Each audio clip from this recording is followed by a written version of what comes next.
Mong history. Lesson 1. Learning history from the Mong point of view. Mong history presented herein may not agree with the new redefined history of China, but it is to preserve Mong history and Mong heritage. To understand Mong history, we must understand that Mong is now an Asian ethnic. What is considered to be Asians? Which part of the world are considered to be Asia? Northern Asia, Eastern Asia, Southern Asia, Central Asia, and Western Asia. Throughout history, there were migrations between these regions. Migrations also took place between the Asian Pacific Islands and mainland Eastern Asia. Before 5,000 years ago, it's not clear to where Mong came from. Possibly it is a combination of what we see in this map. From archaeological evidences and cultural point of view, people from India and Southern Asia were expanding into the area of present-day southwestern China and southern China. At the same time, there were Asian civilizations in the central and in the north. As the Southern Asians pushed eastward into the middle Yangtze River Basin, the indigenous people were pushed northward. Ma Yi culture gradually developed as they occupied the eastern sea of the Yangtze River Delta. Notice the white area and black area. Keep in mind that these are two very different people during that time, Black Asians and white Asians. The confrontation and struggle between these two main groups will be our focus as we learn about Hmong history.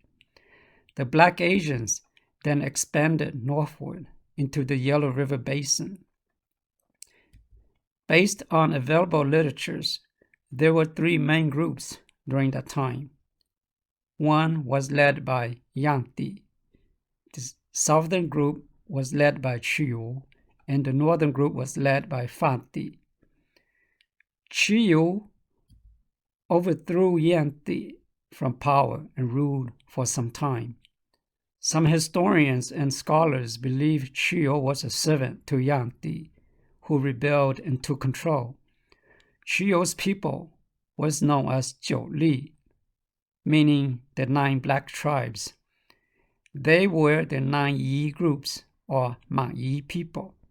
Ma Yi is known under Mong as Ma Yi. Chiyu's main home is believed to be in northern Shandong. He was making war and attacking Fanti's people to the north after Yangti sought help from Fanti. Once Fanti killed Xinyu Chiyu, the Jiu Li or 9 Yi tribes fled out of the Yellow River Basin. Most emigrated south. Jiu Li was then known as Sangmiao or Sangmiao. The majority was the Nanman in Baiye, also part of Dongyi.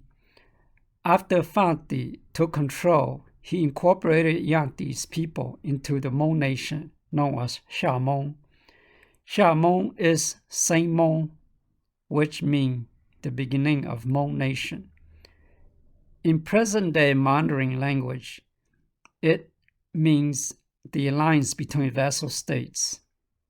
When Fanti's descendants took control of the lower Yellow River, they were known as Hmongshi. The two groups of people living at the lower Yellow River during that time was Hmongshi and Xuanshi.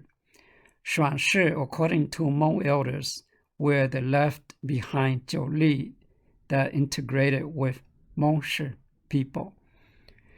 Xia Hmong kingdom ended when Shantung led a rebellion against King Jie. Shantung or Zilu founded the Yin country, known as Yinguo. Yinguo, the Shang dynasty, was a period when Sangmiao people to the south came back to live at the Yellow River. Notice the area is highlighted yellow. Xia Hmong was then known as Rong to the northwest, who came back and took control again during the end of Shang Dynasty. Yinguo or Shang Dynasty then became Zhou Dynasty. Zhou was ruled by Mong people. During that war, some Miao people helped Shang government. So Mong under Zhou banished those Miao into Gansu in Sanwei region. Zhou was Mong people. Later, they took on many clan names. They developed into many states, and the union among those states was known as Mongol. According to Sima Chang, the northerners were known as Beidi, the westerners known as Xirong, and the easterners were the Dongyi, and the southerners were the Nanman. This is from Chu and Shu Han point of view. During this era, Dongyi, meaning Eastern Yi, which they were Man Yi people as well, just like Nanman were Man Yi. Some Miao who were banished into the Sanwei Gansu region was also known as Man Yi people. It is clear that Jiuli, the ancient Yi, developed into some Miao, which the majority became Nanman, Baiye, and Dongyi. Baiye lived among the Nanman to the south and southeast.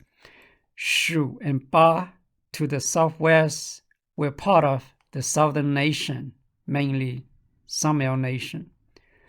Zhou developed into Jing, Yang, Qi, Zheng, Chen, Lu, and other states. These names are now being pronounced under present-day Mandarin language. After Jing broke up into 3 states, Zhou, Wei, and Han, Zhou then was known as one states period. In the northwest, Ma Yi of Miao migrated back to the east. With the Xirong and the western Zhou, they developed into Qin state. Qin became very wealthy and powerful. Qin first took control of Shu and Ba, and then they began to attack the east and the north. Those who fled into the north became known as Xiongnu, who joined the Donghu and other Mongol states of the Yellow River Basin to repel Qin. They were the Mong alliance.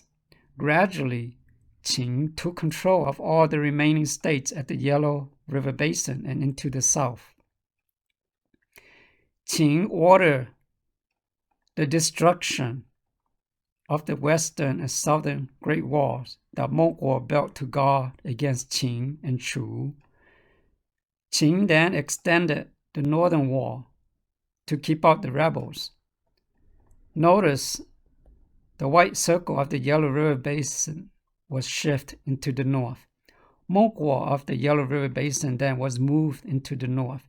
They were generally known as Donghu, Xihu, Xiongnu, and the western flank was known as Yezhi. Xiongnu were known to go by Mong. Many of them were refugees from the Yellow River Basin. Not long after Qin took control of Nanman and Baiye regions, Chuman, Ma Yi began to rebuild against Qin. The Chu emperor promised to the generals that whoever conquered Qin's capital first would become king of that region. 2 of the main Chu generals were Xiang Yu and Liu Bang. While Xiang Yu was attacking the Yellow River areas, Liu Bang led his troops to Xi'an and took control of the capital. Xiang Yu didn't do what the Chu emperors had promised. Instead, Xiang Yu decided for Liu Bang to rule the Ba and Shu regions. Not long, Liu Ban blamed Xiang Yu for the death of Chu's emperor. He then attacked Xiang Yu's positions to the east, while Xiang Yu was fighting the rebels at the Yellow River. Liu Ban retreated after Xiang Yu came back and agreed to a peace treaty to divide Chu into Eastern Chu and Western Chu, which Liu Ban would rule Western Chu. Part of the agreement was also to release Liu Ban's father, who were captured by Xiang Yu's troops. The peace treaty was agreed, and Xiang Yu's troops were overjoyed and not being prepared. Liu Ban launched surprise attacks and captured many of Xiang Yu's troops. From there, Liu Ban was able to deceive and eliminate Xiang Yu. He became the supreme leader and called himself Han for being a macho man.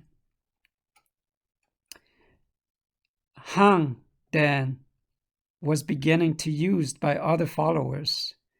Therefore, the name Han gradually became used for a nation name called Hanguo. As we can see, Han, a new national name, was controlled by Chu and Shu, mainly the Mang Yi and Bai Ye.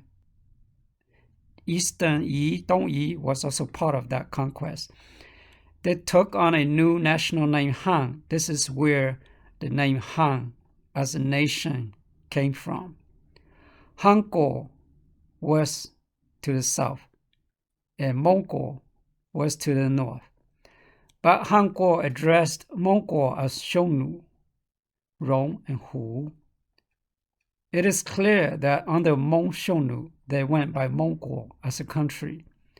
Those people were refugees from the Yellow River Basin. Xiongnu had a civil war in the Donghu region and broke into two divisions. One continued to be known as Xiongnu to the west. Those who stayed behind in Donghu area then became known as Xianbei. Both Xiongnu and Xianbei were known to be associated with the name Mong. To the far east were the Moji or simply Jie. Once Liu Ban took control and started to attack the northern front, Qing people also fled west and northward, which they became part of the Mongol or the Hu nation. They were known as Chang and part of the five Hu alliances. Because of the unrest since the Warring States up until the Han Dynasty, Mong were pushed out into the northern plains. During the short Qing Dynasty, Qing went back to worship Qiu as their ancestor. Once Chu Han took control and became Han Dynasty, they too made Qiu as their ancestor.